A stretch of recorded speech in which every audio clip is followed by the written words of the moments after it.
జగనన్న ప్రభుత్వం జనవరి నుంచి అవ్వాతాతల పెన్షన్ 3,000 రూపాయలకు పెంచనుంది. ఆనాడు ప్రజా సంకల్ప పాదయాత్రలో అవ్వాతాతల కష్టాలు విని నేనున్నాను అని చెప్పాడు జగనన్న.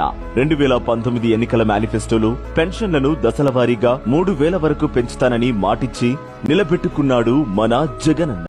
వైఎస్ఆర్ పెన్షన్ కానుక ద్వారా 2019లో అధికారంలోకి వచ్చాక 2,250, 2022లో 2,500, 2023లో 2,750 రూపాయలు కాగా 2024 నుంచి 3,000కు పెరగనుంది. ఈ పెన్షన్ల కోసమే ప్రభుత్వం 2,000 కోట్ల రూపాయలు కేటాయించనుంది.